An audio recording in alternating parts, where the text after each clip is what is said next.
Warahmatullahi wabarakatuh. Perkenalkan, nama saya Siska Fatnur dengan Standbook A411-20013 Fakultas Keguruan dan Ilmu Pendidikan Universitas Tadulako. Baiklah, adapun tujuan saya membuat video kali ini adalah untuk memenuhi tugas yang telah diberikan oleh dosen saya. Baik, adapun yang akan saya bahas di video kali ini adalah pengembangan pribadi konselor.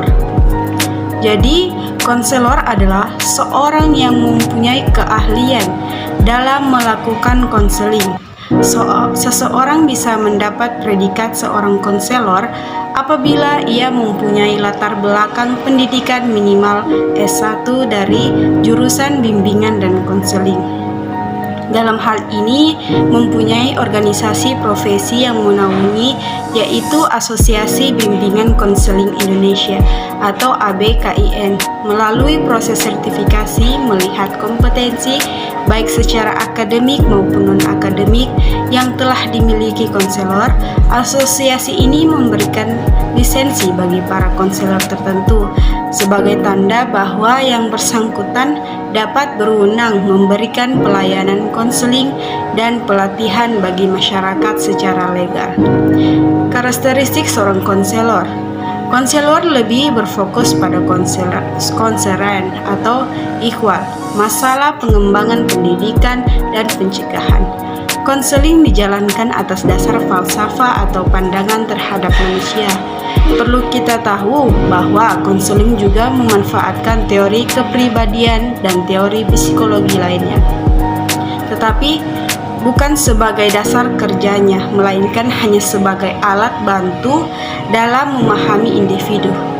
Seorang konselor telah dikatakan memiliki kesadaran holistik pada dirinya, ditandai dengan dalam melakukan proses konseling, seorang konselor tersebut telah memahami klien secara utuh dan menyeluruh. Artinya bahwa seorang konselor tidak memilih kasih kepada siapa, dari golongan mana, keturunan siapa, pekerjaan apa dalam melakukan proses konseling kepada kliennya. Ia menerima klien secara utuh dan menyeluruh dalam proses konseling yang dilakukan semata-mata hanya untuk membantu klien dalam pemecahan masalahnya. Bagaimanakah jika kita ingin menjadi konselor kesehatan mental klinis? Apa saja yang harus kita tempuh? Seorang konselor kesehatan mental klinis adalah seorang yang telah memperoleh gelarnya di bidang konseling kesehatan mental klinis atau gelar yang terkait erat dan dalam konseling, misalnya lembaga konseling. Meskipun tidak semua program dapat terakreditasi, seseorang yang memperoleh gelar dalam konseling kesehatan mental klinis atau yang sederajat pada umumnya dilatih untuk melakukan konseling atau psikoterapi untuk mereka yang berjuang dengan masalah kehidupan, masalah emosional, atau gangguan kesehatan mental. Apa perbedaan antara konselor kecanduan dengan konselor rehabilitasi? Jadi, konselor kecanduan mempelajari berbagai gangguan kecanduan seperti penyalahgunaan obat-obatan dan alkohol, gangguan makan, dan kecanduan seksual. Mereka akrab dengan diagnosis, perencanaan perawatan, dan memahami pentingnya ilmu pengobatan jiwa pada pekerjaan ini. Dalam hal ini, konselor bertugas untuk memberikan informasi dalam hal pencegahan terhadap kecanduan zat-zat yang berbahaya. Konselor rehabilitasi menawarkan berbagai layanan kepada orang-orang dengan fisik, emosional, atau cacat perkembangan. Konselor bekerja di negara bagian instansi kejuruan rehabilitasi atau lembaga rehabilitasi swasta. Bagaimana yang dikatakan konselor harus memiliki sikap hangat? Jadi, bersikap hangat merupakan manifestasi sikap seperti misalnya ramah, penuh perhatian, dan memberikan kasih sayang. Kemudian, bagaimana karakteristik konselor yang ideal dalam kaitannya dengan profesionalitas konselor itu sendiri? Konselor itu harus memiliki yang pertama yaitu pengetahuan mengenai diri sendiri. Jadi di sini berarti bahwa konselor memahami dirinya dengan baik. Dia memahami secara nyata apa yang dia lakukan, mengapa dia melakukan itu, dan masalah apa yang harus dia selesaikan. Pemahaman ini sangat penting bagi konselor karena beberapa alasannya, yaitu konselor yang memiliki persepsi yang akurat akan dirinya, maka dia juga akan memiliki persepsi yang kuat terhadap orang lain. Konselor yang terampil memahami dirinya, maka ia juga akan memahami orang lain. Kemudian kedua yaitu kompetensi.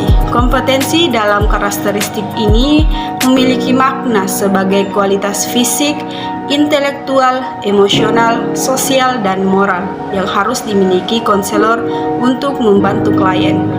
Kompetensi sangatlah penting sebab klien yang dikonseling akan belajar dan mengembangkan kompetensi-kompetensi yang diperlukan untuk mencapai kehidupan yang efektif dan bahagia. Adapun kompetensi dasar yang dimiliki oleh seorang konselor yaitu penguasaan wawasan dan landasan pendidikan, penguasaan konsep bimbingan dan konseling. Kemudian yang ketiga yaitu kesehatan psikologis yang baik. Seorang konselor dituntut untuk dapat menjadi model dari suatu kondisi kesehatan psikologis yang baik bagi kliennya, yang mana hal ini memiliki pengertian akan ketentuan dari konselor, di mana konselor harus lebih sehat kondisi psikisnya daripada klien. Kesehatan psikologi konselor yang baik sangat penting dan berguna bagi hubungan konseling, karena apabila konselor kurang sehat psikisnya, maka ia akan teracuni oleh kebutuhan sendiri, persepsi yang subjektif, nilai-nilai keliru, dan kebingungan.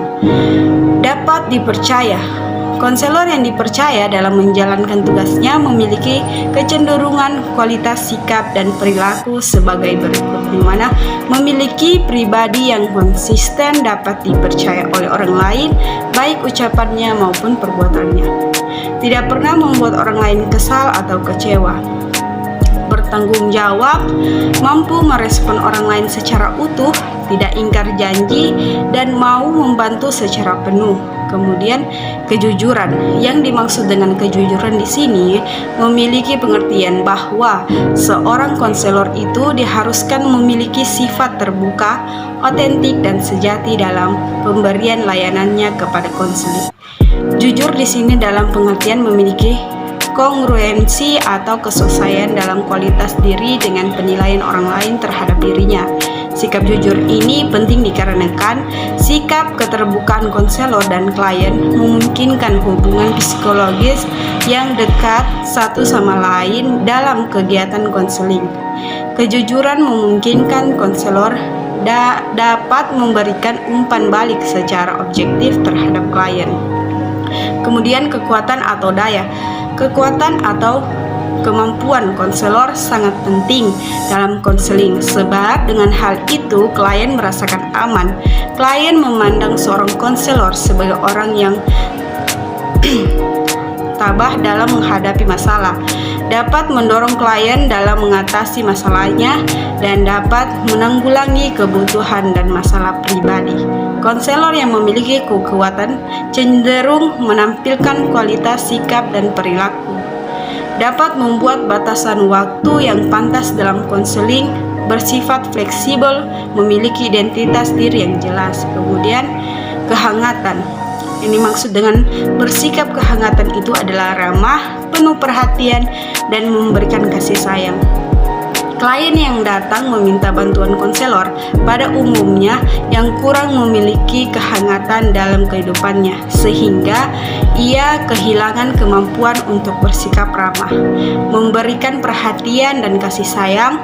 Melalui konseling, klien ingin mendapatkan rasa hangat tersebut dan melakukan sharing dengan konseling. Bila hal itu diperoleh, maka klien dapat mengalami perasaan yang nyaman. Kemudian pendengar yang aktif. Konselor secara dinamis terlibat dengan seluruh proses konseling, Konselor yang memiliki kualitas ini akan mampu berhubungan dengan orang-orang yang bukan dari kalangannya sendiri saja dan mampu berbagi ide-ide, perasaan. Membantu klien dalam konseling dengan cara-cara yang bersifat membantu. Memperlakukan klien dengan cara-cara yang dapat menimbulkan respon yang bermakna. Berkeinginan untuk berbagi tanggung jawab secara seimbang dengan klien dalam konseling. Kemudian kesabaran. Melalui kesabaran, konselor dalam proses konseling dapat membantu klien untuk mengembangkan dirinya secara alami. Sikap sabar konselor menunjukkan lebih memperhatikan diri klien daripada hasilnya. Konselor yang sabar cenderung menampilkan sikap dan perilaku yang tidak tergesa-gesa. Kemudian yang ke-10, kepekaan. Kepekaan mempunyai makna bahwa konselor sadar akan kehalusan dinamika yang timbul dalam diri klien dan konselor sendiri. Kepekaan diri konselor sangat penting dalam konseling karena hal ini akan memberikan rasa aman bagi klien dan klien akan lebih percaya diri apabila berkonsultasi dengan konselor yang memiliki kepekaan. Kesadaran holistik. Pendekatan holistik dalam bidang konseling berarti bahwa konselor memahami secara utuh dan tidak mendekatinya secara serpihan. Namun begitu bukan berarti bahwa konselor seorang yang ahli dalam berbagai hal. Di sini menunjukkan bahwa konselor perlu memahami adanya berbagai dimensi yang menimbulkan masalah klien dan memahami bagaimana dimensi yang satu memberi pengaruh terhadap dimensi yang lainnya. Dimensi-dimensi itu meliputi aspek fisik, intelektual, emosi, sosial, seksual, dan moral spiritual. Keberadaan konselor dalam sistem pendidikan nasional dinyatakan sebagai salah satu kualifikasi pendidikan sejajar dengan kualifikasi guru dosen, pemong, belajar. Pasal 1 ayat 6 nomor 19 tahun 2005 tentang Standar Nasional Pendidikan, Undang-Undang nomor 14 tentang guru dan dosen. Dalam Undang-Undang nomor 14 dijelaskan bahwa konselor memiliki keunikan konteks tugas dan ekspektasi kinerja yang tidak sama persis dengan guru. Pelayanan ahli bimbingan dan konseling yang diampu oleh konselor berada dalam konteks tugas. Kawasan pelayanan yang bertujuan memandirikan individu dalam motivasi perjalanan hidupnya melalui pengambilan keputusan tentang pendidikan, termasuk yang berkaitan dengan keperluan untuk memilih, meraih, serta mempertahankan karir untuk mewujudkan kehidupan yang produktif dan sejahtera, serta untuk menjadi warga masyarakat yang peduli kemaslahatan umum melalui pendidikan. Ekspektasi kinerja konselor yang mengampu pelayanan bimbingan dan konseling selalu digerakkan oleh motif altruistik, dalam arti selalu menggunakan penyikapan yang empatik, menghormati keragaman, serta mengedepankan kemaslahatan penggunaan pelayanannya. Dilakukan dengan selalu mencermati kemungkinan dampak jangka panjang dari tingkat pelayanan itu terhadap penggunaan pelayanan, sehingga pengampu pelayanan profesional. Identitas konselor. Seorang konselor hendaknya memiliki kemampuan untuk memahami gambaran perilaku individu masa depan, dan konselor datang lebih awal memasuki dunia konseling. Sejarah menunjukkan terjadinya ragam pemaknaan dan pemahaman terhadap bimbingan dan konseling, dan menghadapkan konselor kepada konflik, ketidakkonsistenan, dan ketidakkeargumenan. Peran untuk mempersempit kesenjangan semacam ini perlu adanya langkah penguatan dan penegasan peran dan identitas profesi. Langkah-langkahnya itu memahamkan kepala sekolah, membebaskan konselor dari tugas yang tidak relevan, mempertegas tanggung jawab konselor, membangun standar supervisi. Sifat dasar konselor. Konselor sebagai tenaga profesional memiliki dua fungsi, yakni membimbing dan melakukan konseling. Dalam memberikan layanan bimbingan, konselor memiliki sifat dasar, diantaranya mempunyai integritas, terampil, memiliki kemampuan menilai dan memprediksi. Wawasan konselor. Wawasan BK secara khususnya meliputi pemahaman tentang pengertian BK, visi misi BK, bidang layanan BK, kode etik BK, kegiatan pendukung, dan bidang bimbingan BK. Mengenai wawasan seorang konselor, bagaimana jika seorang konselor sekolah yang tidak memiliki wawasan yang luas, tidak up to date, lalu bagaimana pengaruhnya terhadap layanan konseling yang diberikannya di sekolah? Dunia konseling yang dulunya adalah bergerak lebih pada penyembuhan, sekarang lebih dikenal dengan counseling development, artinya pengembangan. Istilah counseling for all pun sekarang tengah diagung-agungkan jika konselor yang ranah penanganannya manusia yang baik dari cara pemikirannya, cara harinya terus berubah, dinamis, tidak mampu mengikuti perkembangan diri manusianya, tidak mampu up to date dengan perkembangan manusianya, maka yang terjadi adalah konseling yang tidak menyeluruh, konseling yang ada tidak efektif. Berbeda zaman, berbeda pula permasalahan yang ada. Disinilah konselor dituntut untuk terus-menerus belajar dan belajar selaku agent of change bagi semua zaman, dituntut untuk peka terhadap lingkungannya. Pribadi konselor sebagai helper yang profesional, konselor hendaknya memiliki kelebihan yang hendak dimiliki adalah sebagai mediator bagi konseli dalam menyelesaikan masalah, sebagai penunjuk dalam pemecahan masalah konseli, keberanian untuk tidak sempurna, sebagai pribadi yang menarik, menjaga rahasia, mampu mengungkapkan berbagai masalah konseli, mampu melihat permasalahan dari berbagai aspek, mampu berkomunikasi dengan konseli yang berbeda budaya, pemahaman diri dan teori yang digunakan, memiliki rasa kepedulian. Kualitas pribadi konselor. Yang paling penting untuk dipakai dalam pekerjaan seorang konselor adalah dirinya sendiri sebagai pribadi. Pada bagian dari tulisan itu, ia tidak ragu-ragu mengatakan bahwa para konselor hendaknya mengalami sebagian konseli pada suatu saat, karena pengenalan terhadap diri sendiri bisa menaikkan tingkat kesadaran konselor. Keempat yaitu pribadi konselor. Sebagai instrumen terpenting, pribadi konselor merupakan instrumen yang menentukan bagi adanya hasil yang positif dalam proses konseling. Kondisi ini akan didukung oleh keterampilan konselor mewujudkan sikap dasar dalam berkomunikasi dengan konselinya. Pemanduan secara harmonis dua instrumen ini, pribadi dan keterampilan, akan memperbesar peluang keberhasilan konselor.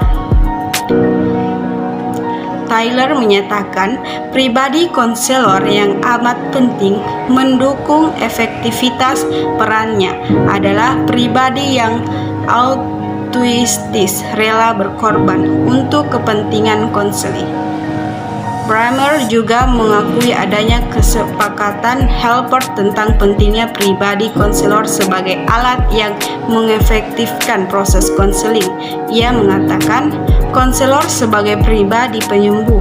Konselor yang efektif adalah mereka yang memiliki identitas. Mereka menghargai dan menaruh rasa hormat pada diri sendiri, mampu mengenal dan menerima kekuatan mereka sendiri.